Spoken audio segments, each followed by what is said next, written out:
I'm Andrew, and in this quick video, I'm going to talk about how to create a business model canvas that will help you quickly organize the structure of your business.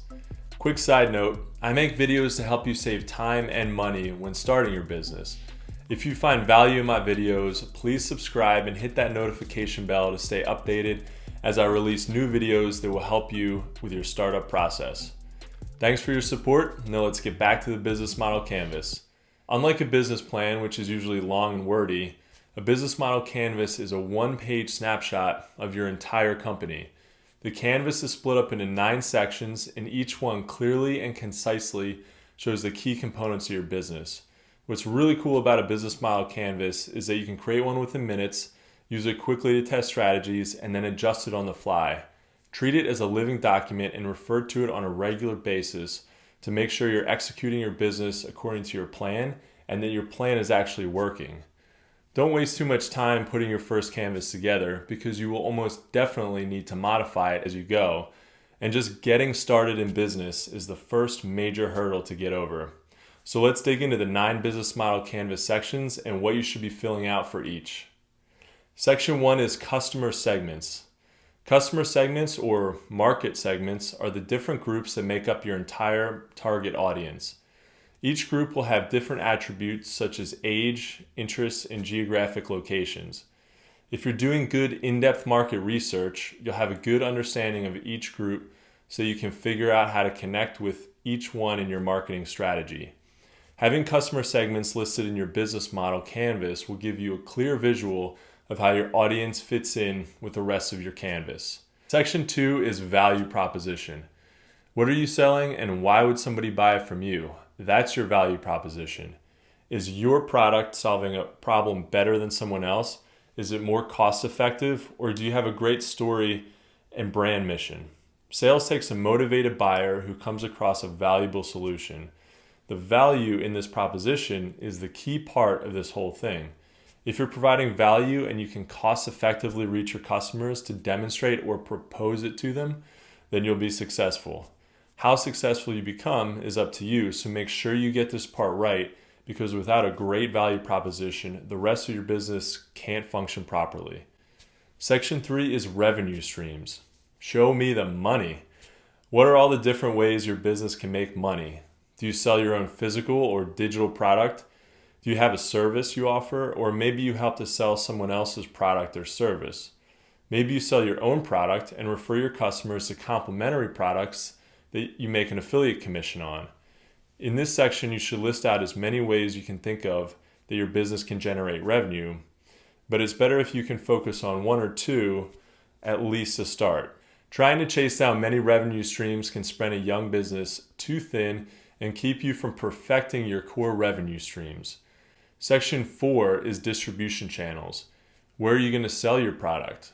Did you think, well, that's easy, I'm going to sell my product online? That's a great choice, especially now that the growth of e-commerce has been accelerated by 2 to 3 years.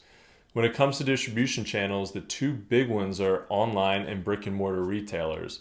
But it's not enough to say you want to sell online or in retail locations. You have to define the exact distribution channels within those categories.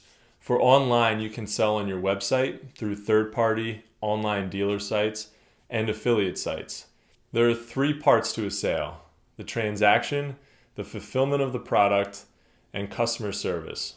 Online dealers may only handle the transaction part, and it's your job to fulfill the product and provide customer service. Some online dealers will hold inventory of your product, so they will be responsible for both the transaction and the fulfillment, but it still might be up to you to manage customer service. Take Amazon, for instance. They have multiple sales channel options that either allow you to fulfill orders yourself or have them do it.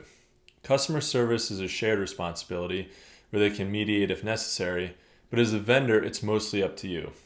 Brick and mortar retailers will typically take care of all 3 parts of the sale, including customer service. The advantages of retailers are increased exposure and high sales volume potential. But just like everything else, it comes at a cost.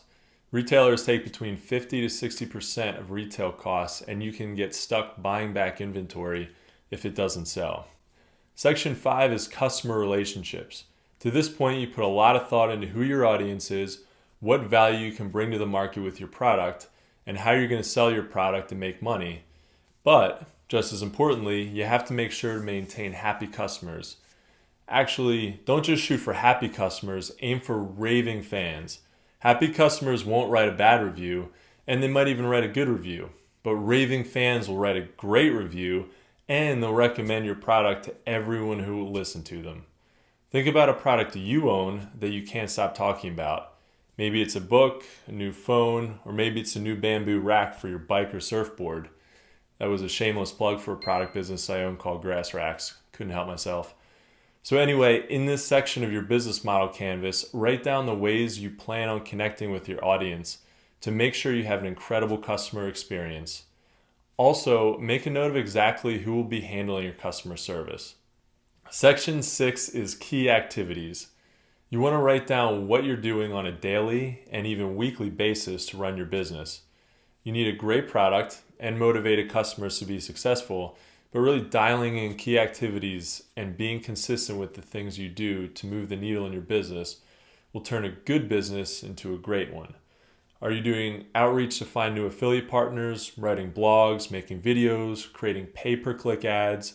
And that's just on the marketing and sales side, but you also have to take note of all the other activities that need to be done, including manufacturing, distribution, order management, customer service, and even new product development. Make sure you clearly identify what member of your team is taking care of each task and avoid overlapping responsibilities where multiple people may be relying on somebody else to get something done and then nothing gets done. If you can boil success down to 2 keys, they're focus and consistency, which both stem from discipline. Be focused on your daily activities and do them consistently until they become second nature. Section 7 is key resources. What do you need to run your business? High level, you usually need 2 basic things, people and money. But what do you need those resources for? What are the people going to do, and what resources besides people will that money buy for you? Maybe you need a CNC router to help with manufacturing or inventory management software. Maybe you need a team of sales reps to gain exposure for your product, generate new sales, and maintain existing clients. Whatever resources you need to run and grow your business should be listed here. Section 8 is key partners. Growing a business is a team sport, so here you'll identify the key partners that will help move your business forward. These are typically other businesses who have complementary products or services. They can refer your products to their customer base, and you can do the same for them. One of the most obvious examples of this is in music. One artist will collaborate with another, and each exposes their work to new audiences. It's a great way to quickly get exposure to your customer segments. So for this section, think about who you might be able to partner with to create extra value and accelerate the growth of your business. And finally, the last section is section 9, which is cost structure. Here you get to start playing with numbers and make sure the basic math of your business makes sense. Your key activities and resources will result in costs, so add all of them to this section. Then add in your estimated revenue that results from the revenue stream section of your business model canvas. How long will it take you to break even? And what kind of sustained profit can you expect after you do break even? Don't underestimate your costs and don't overestimate your revenue. Make sure you make reasonable assumptions here, and if possible, get accurate costs based on in-depth research and quoting. So in conclusion, a business model canvas is a great way to quickly map out every aspect of your business without getting hung up on a wordy and time-consuming business plan.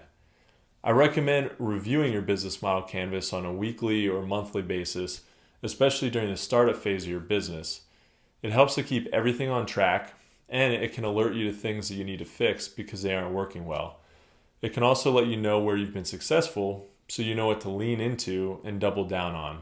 If you need help, give us a shout at stokestrategies.com, and don't forget to subscribe and hit that bell to be notified of new product launch tips and tricks that we'll be sending your way on a regular basis. Cheers.